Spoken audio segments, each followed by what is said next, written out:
بسم اللہ الرحمن الرحیم۔ آج ہم انشاءاللہ غسل سے متعلق کچھ احکام پڑھیں گے، چونکہ ہمارے ابھی طہارت کا ہی باب چل رہا ہے۔ غسل کب فرض ہوتا ہے اور غسل کا طریقہ کیا ہے؟ رسول اللہ صلی اللہ علیہ وسلم نے فرمایا ان اللہ لا یستحیی من الحق، اللہ تعالی حق بات کو بیان کرنے سے حیا نہیں کرتے۔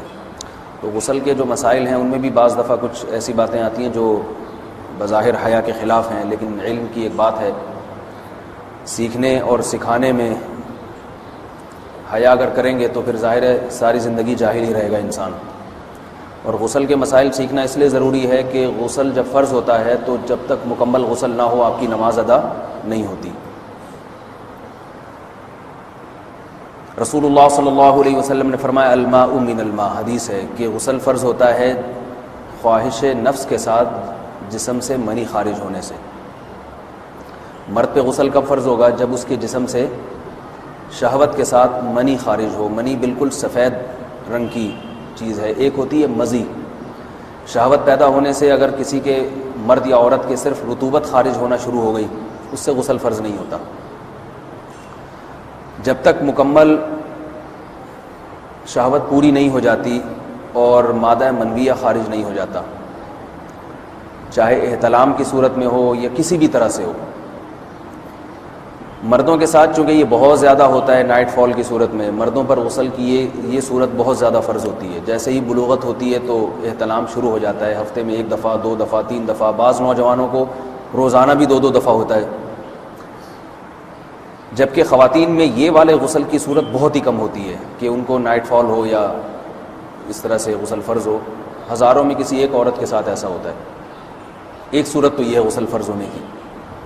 دوسری صورت کیا ہے کہ جب انسان اپنی زوجہ کے ساتھ ملاپ کرے اور انٹرکورس ہو جائے، چاہے اس صورت میں ڈسچارج دونوں میں سے کوئی ہو یا نہ ہو، لیکن دونوں پہ غسل فرض ہو جائے گا، مرد پہ بھی اور عورت پہ بھی۔ یہ تو مردوں کے غسل کے فرض ہونے کا۔ مردوں کے غسل میں ایک چیز یہ بھی ہے کہ اگر آپ نے رات کو نیند کی اور صبح آپ اٹھے اور آپ نے کپڑوں پہ نشان دیکھا، اب آپ کو یہ پتہ نہیں چل رہا کہ یہ منی کا نشان ہے یا مزی کا ہے، تو بھی آپ پر غسل کرنا فرض ہے۔ یہی سمجھا جائے گا کہ یہ آپ خواب میں ڈسچارج ہوئے ہیں۔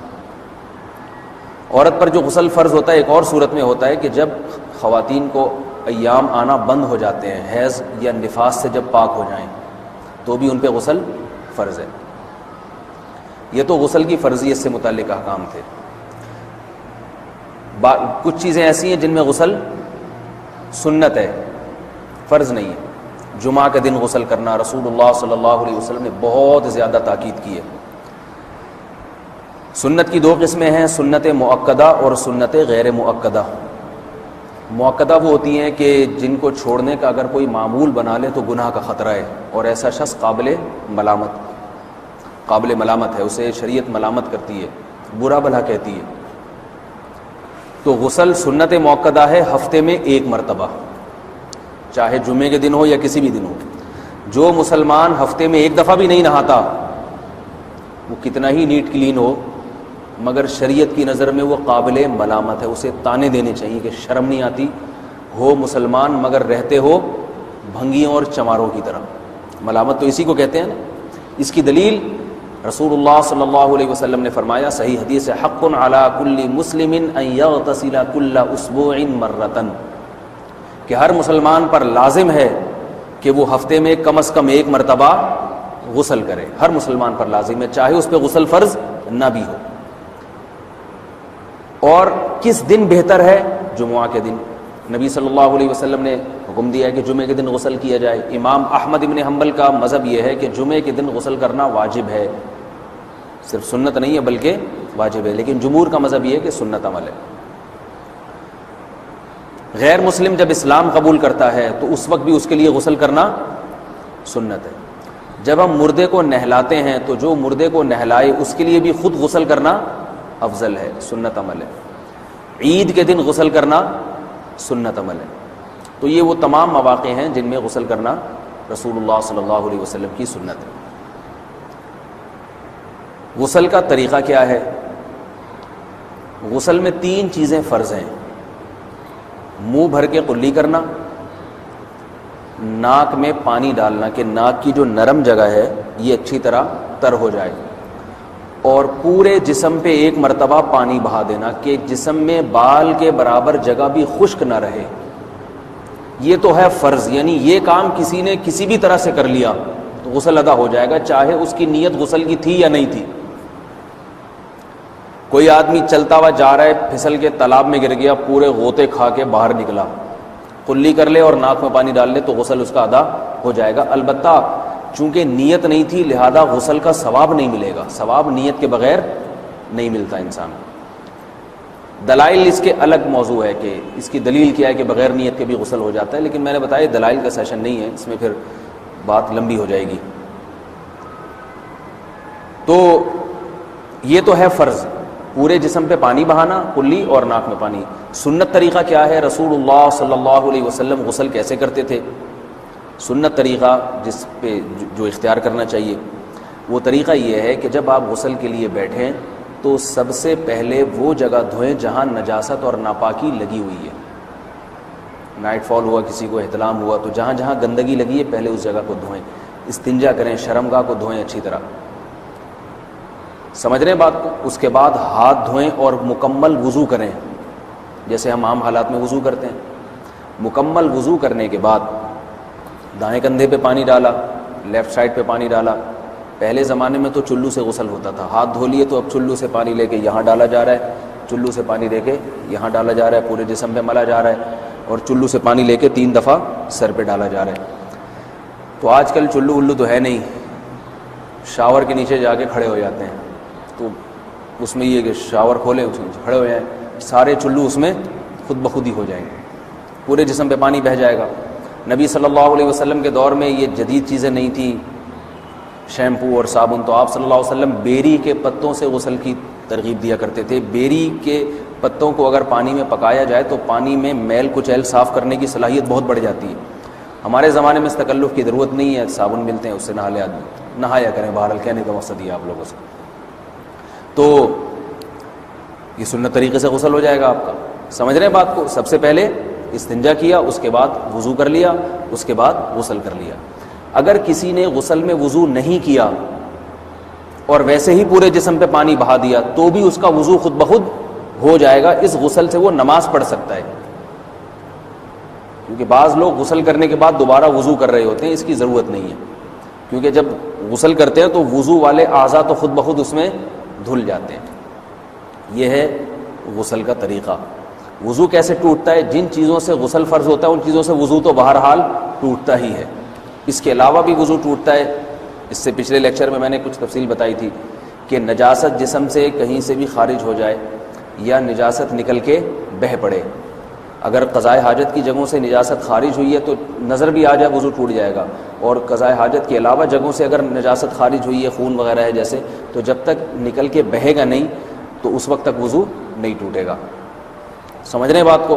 وضو کا طریقہ کیا ہے؟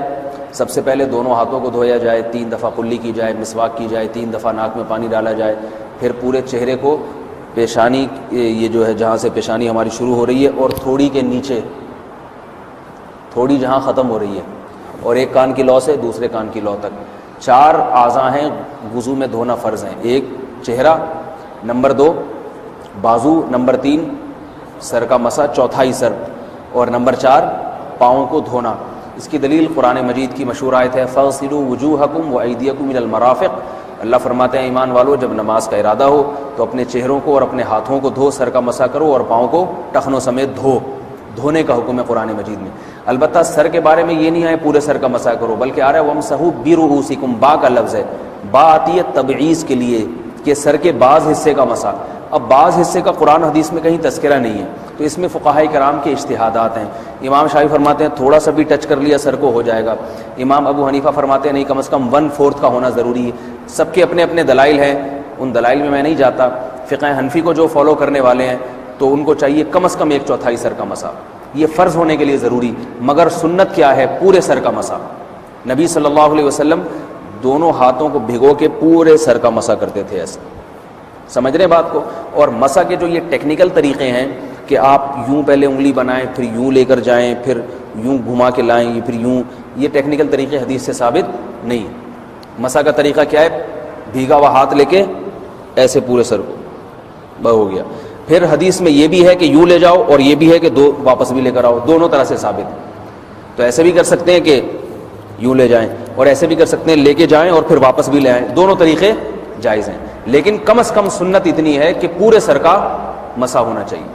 بعض لوگوں کو شو مارنے کا شوق ہوتا ہے, اگر وہ واپس لائیں تو بال ان کے خراب ہو جاتے ہیں, کہتے ہیں یار یہ پھر مسئلہ خراب ہو جائے گا. تو پھر ایسے لوگ صرف یوں ہی لے جائیں کافی ہے. افضل تو یہ کہ یوں بھی لے جائیں یوں بھی لے جائیں, دونوں طرح سے صحیح ہے. بہرحال دونوں حدیث سے ثابت ہیں. سمجھ رہے بات کو. اور یہاں ایک اہم مسئلہ بتا دوں, قرآن مجید نے پاؤں کو دھونے کا حکم دیا ہے, پاؤں پہ مسح کرنے کا حکم نہیں دیا. اور حدیث میں خفین پر مسح کرنے کا حکم ہے. تو قرآن اور حدیث کو فقہا نے جمع کیا ہے. لہذا وہ موزے جن میں آسانی سے پاؤں دھوئے جا سکتے ہیں, ان میں چاروں ائمہ کے نزدیک پاؤں پہ مسح کرنا جائز نہیں. سعودی عرب میں جو بعض سلفی حضرات اور یہاں ہمارے ہاں بھی اہل حدیث حضرات نے عام موزوں پر بھی جو مسح کی ایک روایت ڈال دی ہے, اسلاف میں, تابعین, تبع تابعین میں اور چاروں ائمہ کے مذاہب میں اس کا ثبوت نہیں ملتا. اگر اسلاف میں کوئی قائل بھی ہے تو ایک شاذ قول, اکا دکا قول ملتا ہے, ورنہ یہ ائمہ اربعہ کے مذہب کے خلاف ہے. اور جو احادیث جو نقل ہوتی ہیں صحیح سند کے ساتھ, ان کے بھی خلاف اور قرآن کی آیت کے بھی خلاف ہے. اس لیے کسی نے عام ساکس پہ اگر مسح کر لیا, جو عام طور پہ آفس پہن کے جاتے ہیں لوگ, اس میں تو پاؤں آپ اگر ساکس کو پانی کے نیچے رکھیں پورا پاؤں دھل جائے گا آرام سے. تو وہاں کیا ہو رہا ہے کہ قرآن مجید کے حکم کی مخالفت لازم آ رہی ہے, آپ پاؤں دھو نہیں رہے. تو اس لیے ہم یہ سمجھتے ہیں کہ اس صورت میں نماز ادا نہیں ہوگی. سعودی عرب میں بعض سلفی حضرات نماز پڑھاتے ہیں, وہ ایسے ہی کرتے ہیں کہ عام ساکس پہ مسح کر کے نماز پڑھا لیتے ہیں. تو فتویٰ اسی پر ہے کہ ان کی اگر کسی کو یقین ہے کہ اس نے عام ساکس پہ مسح کر کے نماز پڑھائی ہے تو اس کے پیچھے نماز ادا نہیں ہوگی, کیونکہ قرآن کے مطابق اس کا وضو ہوا ہی نہیں ہے.